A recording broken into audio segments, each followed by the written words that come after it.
ونصلي على رسوله الكريم اما بعد فاعوذ بالله من الشیطان الرجیم بسم اللہ الرحمن الرحیم۔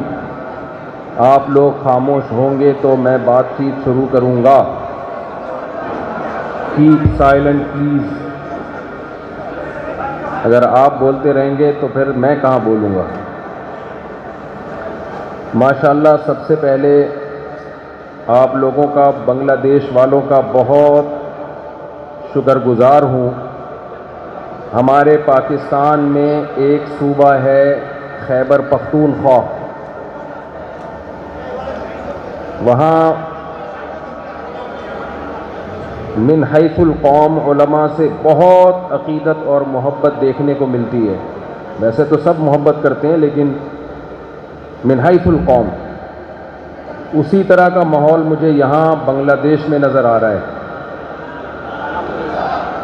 یہاں یونیورسٹیوں میں، اسکولوں میں، گلیوں میں، محلوں میں، کانفرنسز میں علماء سے یہ محبت دیکھ کر دل گارڈن گارڈن ہو گیا۔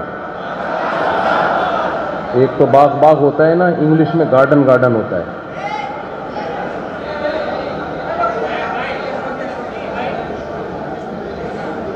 مجھے بیان کے لیے 15 سے 20 منٹ دیے گئے ہیں۔ 15 سے 20 منٹ میں آپ کے سامنے بات رکھوں گا اور بات مکمل کرنے کی انشاءاللہ کوشش کروں گا۔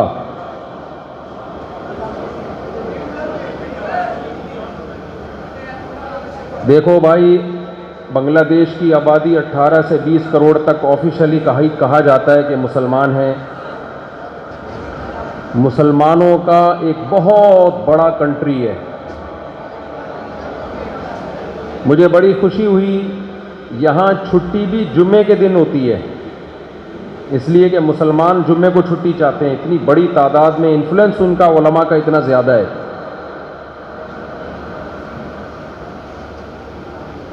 یہ ہلکی بات نہیں ہے کہ اسلام کے رشتے کی بیس پہ اللہ نے ہم کو ایک جان بنایا ہوا ہے۔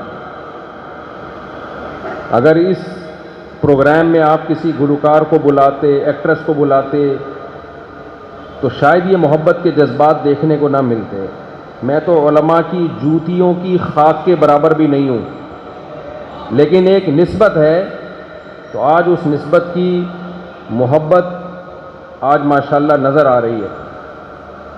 یہاں جتنے علماء بیٹھے ہوئے ہیں میں ان سب سے بہت معافی چاہتا ہوں، میں ان کے مقام اور مرتبے کا نہیں ہوں، مجھے تو سوشل میڈیا نے مشہور کر دیا۔ باقی آپ کے ملک میں بہت بڑے بڑے علماء ہیں، بہت بڑے بڑے۔ مفتی عبدالسلام چاٹگامی رحمہ اللہ تعالی، کل ہم ملاقات کر کے آئے ہیں پرسوں حضرت مفتی شہید اللہ صاحب سے۔ ان کے علاوہ بھی بنگلہ دیش علماء طلباء کی سرزمین ہے، اور یہ خوب سمجھ لیں، حضرت حکیم اختر صاحب رحمہ اللہ تعالی ایک بات بیان کیا کرتے تھے۔ وہ لوگوں سے پوچھتے تھے کہ بتاؤ ٹماٹر کس کے پاس سے ملے گا؟ لوگ کہتے تھے ٹماٹر والے کے پاس سے۔ ایسا ہی ہے نا، سائیکل پہ جو پنچر لگاتا ہے اس کے پاس اگر آپ ٹماٹر لینے کے لیے چلے جاؤ تو ٹماٹر ملے گا؟ چماٹا ملے گا وہاں پہ آپ کو۔ ایسا ہی ہے نا، علاج انجینئر کے پاس ملے گا، انجینئروں کے پاس، یا ڈاکٹروں کے پاس بیماری کا علاج؟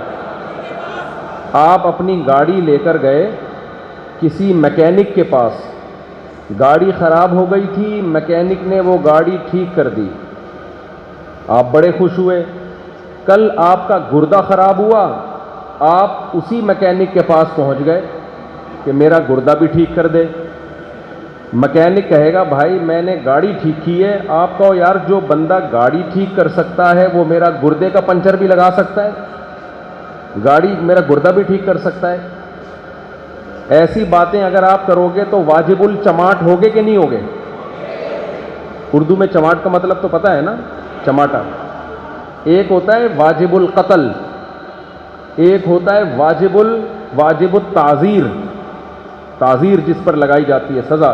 ایک لفظ ایک نیا مارکیٹ میں آیا، واجب الچماٹ۔ تو آپ اپنا گردہ ٹھیک کرانے کے لیے میکینک کے پاس چلے گئے تو واجب الچماٹ ہوگے کہ نہیں ہوگے؟ چماٹ تو کم از کم بنتا ہے نا. تو ٹماٹر ملے گا ٹماٹر والوں کے پاس، خربوزہ ملے گا خربوزے والوں کے پاس، اللہ ملے گا اللہ والوں کے پاس، دین کا علم ملے گا علماء کے پاس، علم والوں کے پاس.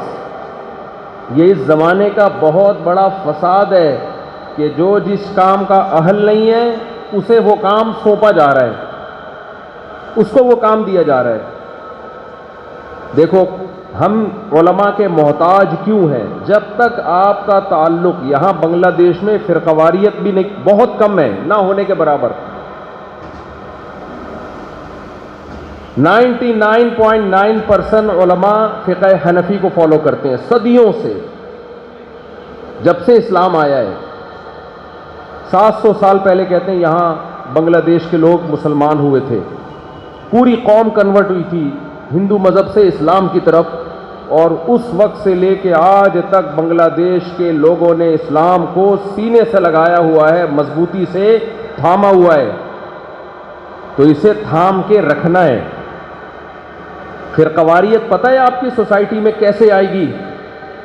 لوگ آپ کو اس فقہ سے ہٹائیں گے جو صدیوں سے متواتر چلا آ رہا ہے، پھر یہاں فرقے شروع ہو جائیں گے. تو آپ نے دین کس سے سیکھنا ہے؟ علماء سے. علماء میں گمراہ بھی ہوتے ہیں، کیا ڈاکٹروں میں گمراہ نہیں ہوتے؟ میکینک کیا 2 نمبر نہیں ہوتے؟ تو یہ تو نہیں ہے کہ آپ کی گاڑی تھی میکینک نے خراب کر دی، یا آپ کا گردہ ایک ڈاکٹر نے خراب کر دیا، دوسرے گردے کے لیے آپ کسی پلمبر کے پاس جا رہے ہو کہ کیونکہ ڈاکٹر خراب ہو گئے ہیں لہذا میں اب گردوں کا کام کس سے کرواؤں گا؟ پلمبروں سے. واجب الچماٹ ہوگے کہ نہیں ہوگے؟ بھائی ایک ڈاکٹر اگر 2 نمبر ہے تو علاج کے لیے دوسرے ڈاکٹر کے پاس ہی ہم جائیں گے. یہ نہیں ہوگا کہ ایک ڈاکٹر خراب ہے تو اب چونکہ ڈاکٹر خراب ہو گئے ہیں لہذا گردوں کا علاج ہم کس سے کروائیں؟ میکینک سے. میں سمجھا پا رہا ہوں اپنی بات؟ اچھا علماء کہتے کس کو ہیں؟ اس کو خوب اچھی طرح سمجھیں. علماء کسے کہتے ہیں؟ قرآن نے ہمیں بتایا کہ علماء کسے کہتے ہیں. قرآن کے الفاظ دیکھو، اللہ فرماتے ہیں هو الذی بعث فی الامیین رسولا منہم یتلو علیہم آیاتہ ویزکیہم ویعلمہم الکتاب والحکمہ. اللہ نے فرمایا کہ ہم نے محمد صلی اللہ علیہ وسلم کو بھیجا. محمد صلی اللہ علیہ وسلم کا کام کیا ہے؟ نمبر 1 یتلو علیہم آیاتہ، نبی صحابہ کے سامنے قرآن پڑھ کے سنائیں گے. صحابہ کو صرف لکھا ہوا قرآن نہیں ملا بلکہ انہوں نے نبی صلی اللہ علیہ وسلم کی زبان اقدس سے سنا بھی ہے. پھر تابعین نے اس قرآن کو سنا صحابہ سے، تبع تابعین نے کس سے سنا؟ تابعین سے. یہ سلسلہ سینہ بسینہ صدیوں تک آج تک چلا آ رہا ہے. اگر کوئی قاری کہے کہ میں نے کسی استاد سے نہیں پڑھا، میں نے ڈائریکٹ قرآن پڑھ کے تجوید سیکھی ہے، اس قاری کا پڑھا ہوا معتبر ہوگا؟ نہیں. وہ قاری واجب الچماٹ ہوگا کہ نہیں ہوگا؟ اب ایسا نہ ہو میرے جانے کے بعد چماٹے لگانا شروع کر دو، یہ بھی واجب الچماٹ ہے، یہ بھی واجب الچماٹ ہے. یہ اصطلاح ہے، ٹرم ہے. اس قاری کا سلسلہ متصل نبی صلی اللہ علیہ وسلم تک پہنچنا ضروری ہے. وہ قاری کہے گا میں نے اپنے استاذ کو ایسے سنا، اس استاذ نے اپنے استاذ سے ایسے سنا، ہوتے ہوتے ہوتے ہوتے کہاں تک پہنچے گا یہ سلسلہ؟ نبی صلی اللہ علیہ وسلم تک. اللہ نے اپنے نبی کے ذمہ دوسرا کام کیا لگایا؟ وَيُعَلِّمُهُمُ الْكِتَابَ. نبی صلی اللہ علیہ وسلم صحابہ کو کتاب پڑھائیں گے بھی اور سکھائیں گے بھی. اب بتاؤ قرآن جو ہے یہ اردو یا بنگلہ دیشی زبان میں نازل ہوا تھا یا عربی میں نازل ہوا تھا؟ عربی میں.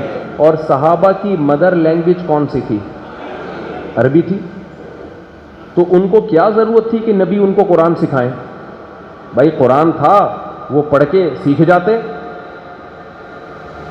ان کے لیے تو آسان تھا نا. آج بہت سے لوگ کہتے ہیں ہم نے کسی استاد سے نہیں پڑھا دین کا علم, ہم نے کتابیں پڑھ کے خود علم حاصل کیا ہے, خود کتابوں سے ہم نے ڈائریکٹ سیکھا ہے. بھائی کتابوں سے, کتاب میں سب سے بڑی کتاب قرآن ہے. قرآن کہہ رہے صحابہ ڈائریکٹ قرآن سے نہیں سیکھیں گے بلکہ ان کو سکھائیں گے محمد صلی اللہ علیہ وسلم. اگر محمد صلی اللہ علیہ وسلم صرف کتاب دے کے چلے جاتے, قرآن سکھاتے نہیں, تو کیا صحابہ کو قرآن آ جاتا؟ نہیں آتا. اب مجھے ایک بات بتاؤ, جب صحابہ قرآن سیکھنے میں نبی کے محتاج, تو تابعین ڈائریکٹ قرآن سیکھ سکتے ہیں؟ یقیناً وہ صحابہ کے محتاج. پھر تبع تابعین کس کے محتاج؟ تابعین کے. تو ہمارا جو قرآن کا سلسلہ ہے دینی مدرسوں میں, جو ہم تفسیر پڑھتے ہیں پڑھاتے ہیں, یہ سلسلہ بھی استاذ در استاذ در استاذ, ٹیچر در ٹیچر ہوتے ہوتے کہاں تک پہنچتا ہے؟ نبی صلی اللہ علیہ وسلم تک. جس شخص کا یہ سلسلہ نبی تک نہ پہنچے, اس کا قرآن کی تفسیر کرنا اور لوگوں کو سمجھانا وہ قابل اعتبار نہیں ہے, اور ایسا شخص واجب الچماٹ. تیسری چیز, وَيُعَلِّمُهُمُ الْكِتَابَ وَالْحِكْمَةَ, نبی نے قرآن کے علاوہ بھی چیزیں سکھائی ہیں جس کو حکمت کہا ہے قرآن نے, وہ حدیث ہے. نبی صلی اللہ علیہ وسلم نے حدیث صحابہ کو سکھائی, صرف پڑھائی نہیں ہے بلکہ سکھانا الگ چیز ہے, پیش کرنا الگ چیز ہے. پیش کرنے کا مطلب ہوتا ہے الفاظ صحابہ کو بتا دیے, صحابہ نے وہ الفاظ آگے پہنچا دیے. نا نا نا نا نا, اتنا کافی نہیں ہے. حدیث کے الفاظ اسلام کو سمجھنے کے لیے کافی نہیں ہے, بلکہ ان الفاظ کی وہ تشریح ہوگی جو نبی صلی اللہ علیہ وسلم نے کی, پھر صحابہ نے نبی سے لی, پھر تابعین نے صحابہ سے لی, تبع تابعین نے تابعین سے لی. یہ سلسلہ بھی حدیث کے استاذوں کا سند متصل کے ساتھ چلتا ہوا آج تک علماء میں الحمدللہ موجود ہے. تو انہی علماء کا علم معتبر ہوگا جو قرآن و سنت کو اپنے استاد سے سیکھیں, اس استاد نے اپنے استاد سے, اور وہی سلسلہ ہوتے ہوتے کہاں تک پہنچ رہا ہو؟ نبی صلی اللہ علیہ وسلم تک. اگر بیچ میں کوئی نیا اسکالر مارکیٹ میں آتا ہے جو کہ آج کل ہول سیل کے حساب سے آ رہے ہیں, اور وہ کہتا ہے میں خود سے سمجھتا ہوں, میں کسی سے سیکھتا نہیں ہوں, میں نے خود قرآن و سنت کو اپنی عقل سے سمجھا ہے, تو سمجھ لو مارکیٹ میں ایک نیا فرقہ لانچ. میں نہیں کہہ رہا مولویوں میں علماء میں 2 نمبر نہیں ہوتے. بھائی اگر 2 نمبر ہوتے ہیں تو 1 نمبر کو تلاش کرو, 1 نمبر بھی ہوں گے. یہ نہیں ہو سکتا. دیکھو نبی صلی اللہ علیہ وسلم سے صحابہ نے پوچھا, نبی نے فرمایا میری امت میں 73 فرقے ہوں گے, 72 جہنمی اور 1 جنتی. صحابہ نے پوچھا یا رسول اللہ وہ جنتی فرقہ کون سا ہوگا؟ ہمارے نبی اگر اس فرقے کا نام بتا دیتے تو کیا ہوتا؟ ہمارے نبی بتا دیتے اس فرقے کا نام شیعہ ہوگا, ہم سب کیا رکھ لیتے اپنا نام؟ شیعہ. ہمارے نبی کہہ دیتے اس فرقے کا نام بریلوی ہوگا, ہم سب اپنا نام کیا رکھ لیتے؟ میں ابھی ہری پگڑی پہن کے آپ کے سامنے خطاب کرتا اور صلو علی الحبیب بار بار بول رہا ہوتا. اچھی بات ہے, صلو علی الحبیب تو بولنا چاہیے, اور بھی بہت کچھ کرتا, ابھی میں سب کچھ کھلے میں نہیں بتاؤں گا. سب کچھ بتا دیا تو واجب الچماٹ بن جاؤں گا میں خود. اگر نبی بتا دیتے وہ فرقہ دیوبندی ہوگا تو ہم سب اپنا نام کیا رکھ لیتے؟ دیوبندی. اگر نبی کہتے وہ فرقہ اہل حدیث ہوگا تو ہم سب اپنا نام کیا رکھ لیتے؟ اہل حدیث. اگر نبی کہتے وہ سلفی ہوگا ہم سب کیا ہوتے؟ نبی نے نام نہیں بتایا, کیونکہ نام رکھنے پر گورنمنٹ کی طرف سے کوئی پابندی نہیں ہے. سارے باطل فرقے نام بڑا خاندانی رکھتے ہیں, سلیکٹڈ چن کے نام رکھتے ہیں. جو سب سے بڑا فسادی ہوگا وہ اپنا نام امن خان رکھ لے گا. ہمارے میں ایک بندہ آیا ایسا باریک سا, بالکل, ایک ہوتا ہے دبلا اور ایک ہوتا ہے باریک. باریک قمیض اتارے تو ایکس رے کرنے کی ضرورت ہی نہیں, رپورٹ نظر آئے. نام کیا رکھا ہوا ہے؟ قیامت خان. اندازہ لگاؤ. نام تو کوئی بھی رکھ لے گا, سب نے اپنا نام. جو منکرین حدیث ہیں, حدیث کے حجت ہونے کا انکار کرتے ہیں, کتنے بڑے مجرم ہیں, نام کیا رکھا ہے؟ اہل قرآن. کہتے ہیں ہم قرآن کو مانتے ہیں, حالانکہ جو حدیث کا انکار کرتا ہے وہ قرآن کو بھی نہیں مانتا, لیکن نام کیا رکھا ہوا ہے؟ اہل قرآن. ناموں میں کچھ نہیں رکھا. اگر لیبل سے متاثر ہونا ہوتا نا تو مکھیاں متاثر ہوتی. میں بار بار ایک واقعہ بیان کرتا ہوں. ایک آدمی نے چاول کی بوری, چینی کی بوری پہ دکان میں چاول لکھا ہوا تھا. کسی نے بولا اندر اس میں چینی ہے, باہر لکھا ہوا ہے چاول. کہتے ہیں مکھیوں کو دھوکہ دینے کے لیے. تو مکھیاں اس لیبل سے دھوکے میں آئیں گی؟ نہ, لیبل سے. نبی نے لیبل دیکھنے کا حکم نہیں دیا. مکھی بھی لیبل سے دھوکہ نہیں کھاتی, لیکن انسان دھوکہ کھا جاتا ہے. نام کتنا اچھا ہے اس فرقے کا. اس لیے نبی نے اس جنتی فرقے کا نام نہیں بتایا. جیسے چینی کے اندر ایک خوشبو ہوتی ہے, مکھی وہ خوشبو دیکھ کے اندازہ لگا لیتی ہے کہ اس پہ پتی لکھو یا چاول لکھو, میری صحت پہ کوئی فرق نہیں پڑتا, اس کی خوشبو بتا رہی ہے کہ اس کے اندر چینی ہے. تو ایسے ہی جنتی فرقے کی ایک خوشبو ہے جو نبی نے بتائی, ایک علامت ہے جو نبی نے بتائی. جو اس خوشبو کو دیکھ کر اس فرقے کی طرف جائے گا وہ کامیاب ہوگا, اور جو لیبل دیکھ کے گمراہ ہوگا وہ ناکام ہو جائے گا. وہ خوشبو کیا ہے؟ نبی سے صحابہ نے پوچھا یا رسول اللہ وہ جنتی فرقہ کون سا ہے؟ آپ نے فرمایا ما انا علیہ و اصحابی. دیکھو آپ یہ بھی فرما سکتے تھے کہ وہ جنتی فرقہ وہ ہے جو قرآن و حدیث کو فالو کرتا ہے. تو ہر شخص کیا کہتا ہے؟ میں قرآن و حدیث کو فالو. ہر فرقے کا یہی دعویٰ ہے نا, کیا خیال ہے بھائی؟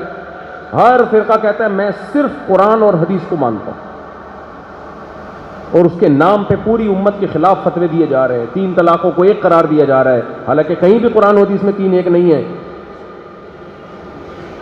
کہیں بھی نہیں ہے قرآن و حدیث میں. ہر آدمی اپنی تشریح کر رہا ہے اور پہنا رہا ہے امت کو.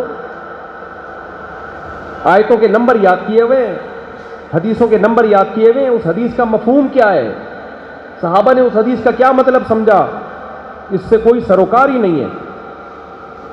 تو نبی نے اس فرقے کی جو جنتی ہوگا اس کی علامت کیا بتائی؟ یہ نہیں بتایا قرآن و حدیث. یقیناً قرآن و حدیث ہی پہ چلنے کا حکم ہے, لیکن اس موقع پہ آپ نے فرمایا ما انا علیہ و اصحابی, جس پر میں چلوں اور میرے صحابہ.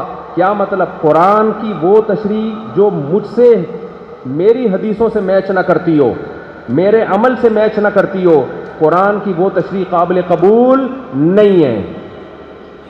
آج لوگ قرآن سے موسیقی کا جواز ثابت کر رہے ہیں. بتاؤ نبی صلی اللہ علیہ وسلم کے زمانے میں کسی گلوکار موسیقار کا نام بتا دو, کوئی بتا سکتے ہو؟ نبی کے دور کے کسی مشہور قوال کا نام بتاؤ. بنگلہ دیشی میں قوال کو کیا بولتے ہیں؟ وہ جو قوالی نہیں ہوتی, وہ جو کاکڑ دنہ ہوتا ہے, قوالی جب چلتی ہے نا شروع میں. ہاں, ہمارے ایک دوست آئے, مجھے کہنے لگے آج بیان میں کاکڑ دنہ ہو گیا. میں نے کہا کیا مطلب کاکڑ دنہ ہو گیا؟ کہتے ہیں قوالی جب چلتی ہے شروع میں سلولی, جوش نہیں آتا لوگوں کو, آرام آرام سے, پھر آخر میں کاکڑ دنہ ایک میوزک چلتا ہے, کاکڑ دنہ, تو وہ اس میں پھر لوگ جوش میں آتے ہیں, تیش میں آتے ہیں. تو بھائی قرآن کی ایسی تشریح جس پہ نبی کا عمل نہ ہو, حدیثوں کے خلاف آپ تشریح کر رہے ہو. جو فرقہ قرآن کو حدیث سے ہٹا کے بیان کرے گا اس حدیث کی روشنی میں, وہ گمراہ فرقوں میں, وہ ان 72 فرقوں میں ہے جن کے لیے جہنم کی وعید ہے. لیکن نبی نے آگے بتا دیا صرف حدیث بھی نہیں, ما انا علیہ و اصحابی, جس پر میرے صحابہ بھی ہوں. اس سے پتہ چلا کہ جو صرف قرآن و حدیث کی بات کرتا ہے اور صحابہ کو سائڈ پہ لگا دیتا ہے تو وہ قرآن و حدیث کی اپنی مرضی کی تشریح آپ پر تھوپ رہا ہے. قرآن و حدیث کی وہ تشریح جو صحابہ کی نظر میں ایکسیپٹیبل نہیں ہے, جس پر صحابہ نے عمل نہیں کیا, وہ تشریح قابل قبول نہیں ہے. سمجھ میں آ رہی ہے بات؟ تو صحابہ کو بھی بیچ میں لانا پڑے گا.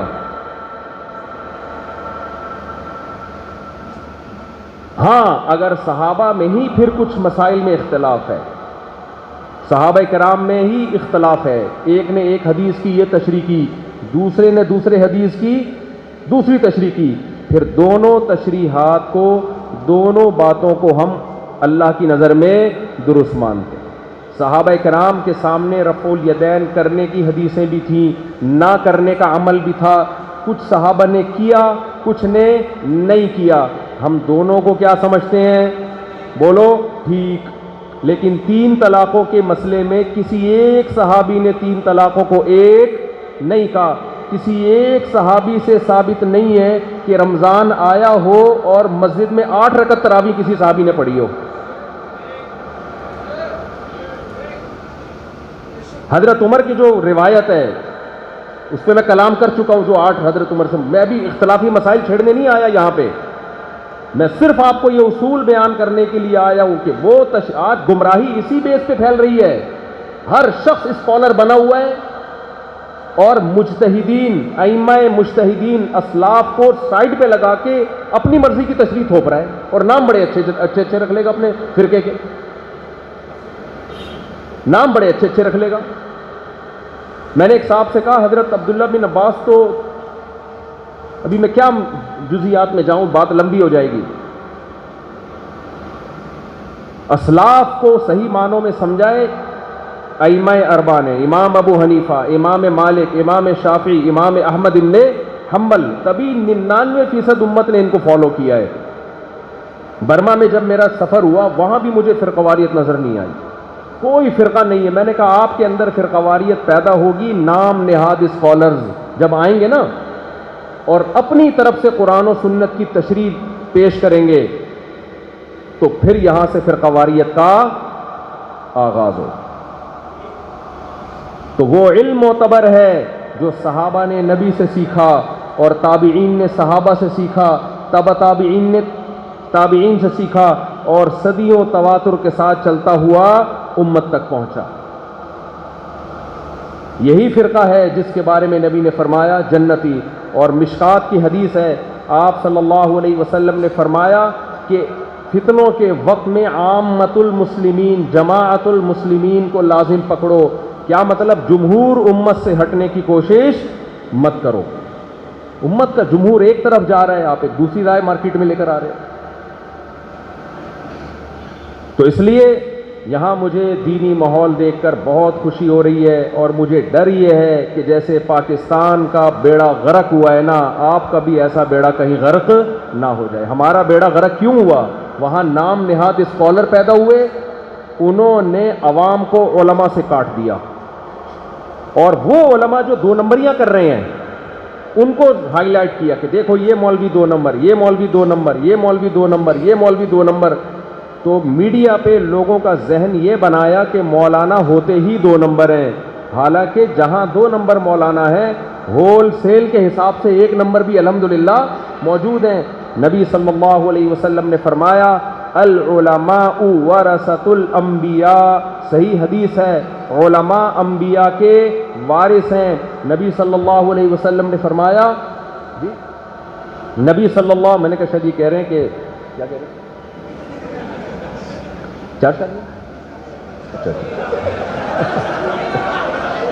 نبی صلی اللہ علیہ وسلم نے ارشاد فرمایا کہ نحن معشر الانبیاء، ہم انبیاء کی جماعت وراثت میں درہم اور دنائی دولت نہیں چھوڑتے، ہم علم چھوڑ کے جاتے ہیں۔ کون سا علم؟ دین کا علم۔ وہی دین کا علم پھر علماء لیتے ہیں۔ اس لیے آپ صلی اللہ علیہ وسلم نے علماء کو انبیاء کا وارث کہا ہے۔ نبی کی موجودگی میں نبی کے علاوہ کسی اور سے کوئی دین کا علم حاصل کرنے کی کوشش کرے، واجب الچماٹ ہوگا کہ نہیں ہوگا؟ تو جب نبی دنیا سے چلے گئے تو نبی کے وارث کون ہیں؟ علماء۔ تو علماء کے علاوہ کسی اور سے کوئی فتویٰ لینے کی کوشش کرے، وہ بھی کیا ہوگا؟ واجب الچماٹ۔ اور یہ بھی ایک بات یاد رکھو، اسی کو مکمل کرنے کے لیے 2 منٹ 5 منٹ اور لے لوں۔ جیسے دین کا علم، نکاح طلاق کے مسائل، وراثت کے مسائل، نماز روزے کے مسائل، تجارت کے مسائل، بینکنگ کے مسائل علماء سے پوچھے جائیں گے، ایسے ہی کچھ باتیں ایسی ہیں جو علماء سے پوچھنے کی نہیں ہیں، کیونکہ بعض لوگ عقیدت میں اتنے آگے چلے جاتے ہیں کہ جو چیزیں علماء سے پوچھنے کی نہیں ہیں وہ کس سے پوچھ رہے ہوتے ہیں؟ علماء سے۔ گردے کی پتھری نکالنے کا طریقہ بھی مولانا لوگ بتا رہے ہیں آج کل یوٹیوب پہ، جن چڑیل بھوت بھگانے کے طریقے بھی مولانا لوگ بتا رہے ہیں۔ بھائی تم نے مدرسے میں 8 سال جن چڑیل پڑھائے؟ ہدایہ میں کوئی باب ہے کتاب الجن والچڑیل ہے؟ کتاب الآسیب والسایہ والموکل والحمزات والفلیتا والپلیتا، کن چکروں میں ڈال دیا؟ خوب سمجھ لو، مدرسے میں جو طالب علم محنت نہیں کرتا یا اس کا دماغ ہی نہیں ہوتا، چلتا ہی نہیں ہے، ذہانت ہی نہیں ہے، ہر محنت کرنے والے کو علم تھوڑی ملتا ہے، اس کے لیے تو کھوپڑی بھی چاہیے نا، ذہین نہیں ہوتے، چل نہیں پاتے۔ اب 8 سال جب وہ مدرسے میں لگاتے ہیں نا تو 8 سال کے بعد ان کو پتہ چلتا ہے دین کا علم تو آیا نہیں، دین کا علم تو آیا نہیں، اور جو کاروبار کرنے کی یا میڈیکل کالج میں یا کمپیوٹر سائنس پڑھنے کی عمر تھی وہ ہم نے لگا دی مدرسے میں، اب نہ دین کے رہے اور نہ دنیا۔ پھر وہ یہ منجن بیچنا شروع کرتے ہیں۔ ہمارے ہاں مناسب قیمت پہ جن چڑیل بھوت بھگائے جاتے ہیں، ہمارے ہاں سفلیات کا علاج کیا جاتا ہے، پھر وہ حکیم بھی بنے ہوئے ہوتے ہیں، پھر وہ ہر میڈیکل سائنس کی فیلڈ میں بھی ٹانگ اڑا رہے ہوتے ہیں۔ چینل دیکھ لو یوٹیوب پہ بھرے ہوئے۔ اللہ نے قرآن میں کیا فرمایا؟ یا ایھا الذین آمنوا اطیعوا اللہ واطیعوا الرسول واولی الامر منکم، اللہ کی اطاعت کرو، رسول کی اطاعت کرو اور اولی الامر کی، اور لعلمہ الذین یستنبطونہ منہم، ہر چیز میں اس کے ماہرین سے پوچھا کرو، ہر چیز میں کے بارے میں کس سے پوچھو؟ اس کے ماہرین سے۔ ہمارے پاکستان میں جب کورونا آیا نا، کووڈ پوری دنیا میں آیا، لوگ مجھ سے آ کے پوچھتے تھے مفتی صاحب ویکسین لگوانی چاہیے کہ نہیں لگوانی چاہیے؟ میں کہتا تھا کہ تمہیں پہلے الگ ایک ویکسین لگوانی چاہیے دماغی علاج کے لیے، کہ کورونا کا مسئلہ یہ میڈیکل سائنس کا ہے، یہ مفتی کا کام نہیں ہے۔ پہلے ایک دماغی علاج کراؤ، اس کے بعد پھر میرے پاس آنا۔ میرے پاس تو نماز روزے کے مسئلے پوچھنے کے لیے آؤ، نکاح طلاق کے، وراثت کے، حج کے، زکوٰۃ کے مسئلے پوچھنے کے لیے آؤ۔ تو ہر چیز اس کے اہل سے پوچھنی چاہیے۔ اب بات کو میں بس 5 منٹ میں سمیٹ کے ختم کرتا ہوں۔ یہ تو مجھے چونکہ یہاں کا ماحول دیکھ کے خوشی ہو رہی ہے، بنگلہ دیش میں اتنا اسلامی ماحول ہے، پردے کا ماحول ہے، تو وہ تو بھی بیان سے ہٹ کے یہ میرے جذبات تھے جو میں نے آپ کے سامنے پیش کیے ہیں، تاکہ آپ فرقواریت کی لعنت میں مبتلا نہ ہو جاؤ، کیونکہ ہم نے دیکھا ہے فرقے ایسے ہی پیدا ہوتے ہیں۔ اچھے بھلا ایک مذہب متداول فقہ حنفی چلا آ رہا ہے صدیوں سے، لوگ آپ کو آ کے ہٹانے کی کوشش کریں گے، اور پھر اتنے فرقے بنیں گے نا کہ بریک فیل، ہر شاخ پہ الو بیٹھا ہے، انجام گلستاں کیا ہو۔ ہاں بدعت سے ہمیشہ دور بھاگو، عقیدہ ہمیشہ توحید والا۔ کوئی عالم شرک کی طرف لے کے جاتا ہے وہ عالم نہیں ہے، وہ گمراہ کر رہا ہے آپ کو۔ صرف یا اللہ مدد، شرک قابل قبول بولو نہیں۔ جب ہمیں مسائل آئیں گے تو ہماری حاجتیں مزاروں سے، قبروں سے پوری نہیں ہوں گی، ہماری حاجت پوری کہاں سے ہوگی؟ مسجد سے، اللہ سے۔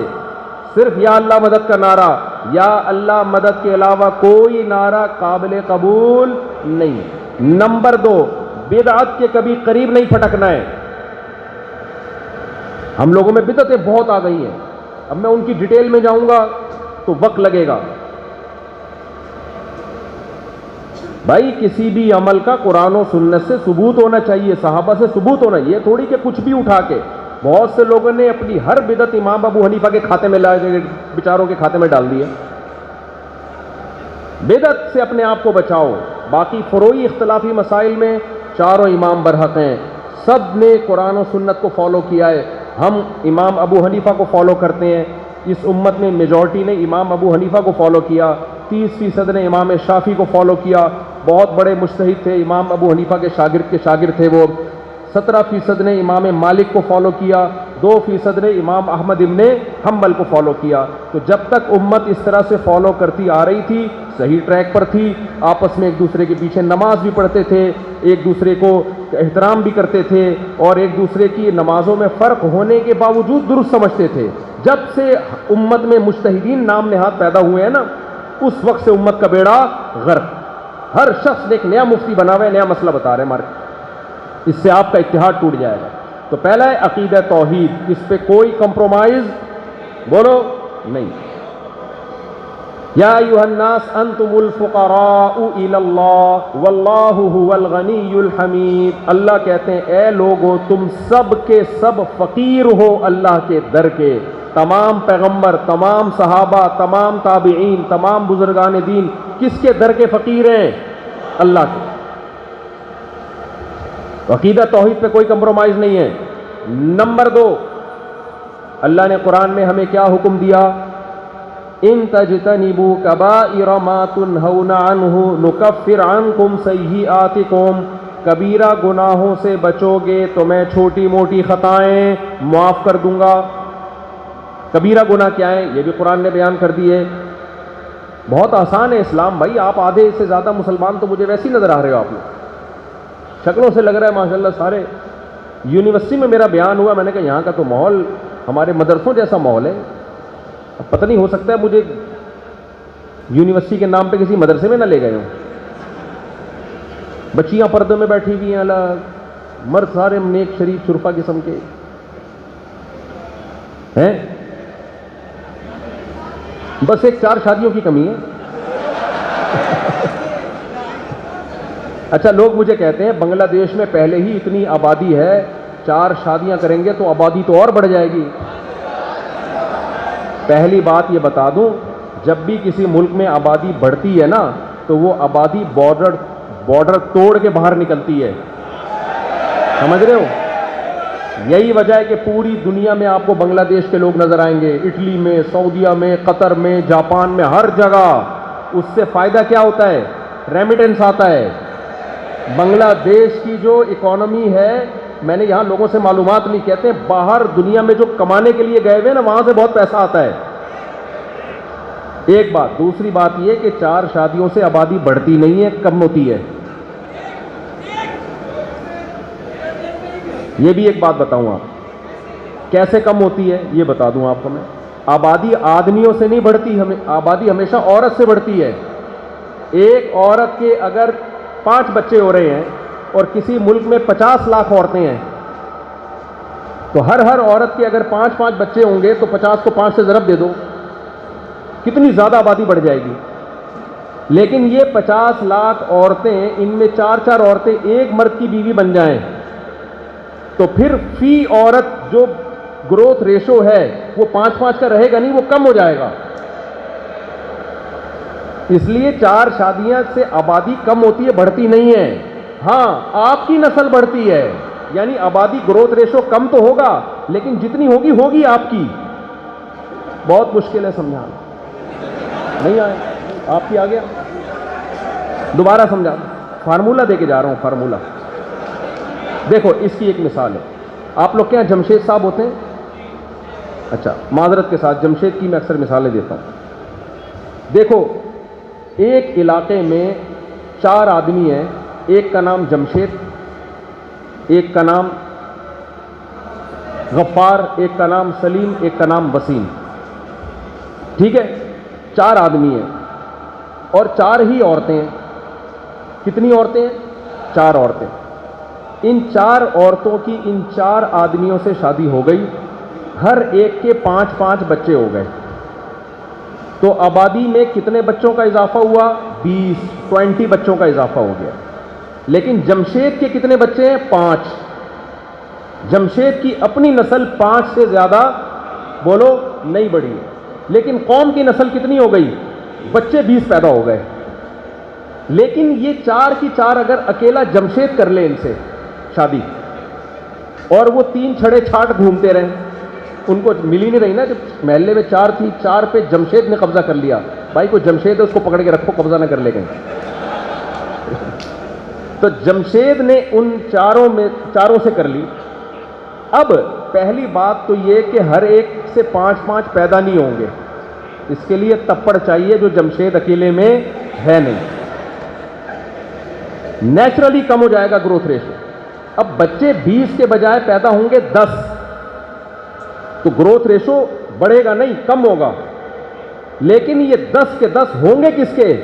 اکیلے جمشید۔ تو اسلام نے جو 4 شادیوں کا کہا ہے نا، اس سے یہ نہیں ہوتا کہ آبادی دنیا کی بڑھتی ہے، اس سے فائدہ یہ ہوتا ہے کہ صرف مسلمانوں کی بڑھتی ہے، باقیوں کی کم ہوتی ہے۔ نہیں آئی میرا خیال ہے بات؟ کبھی اکیلے میں نے کہا شاید جمشید آپ کا نام کیا؟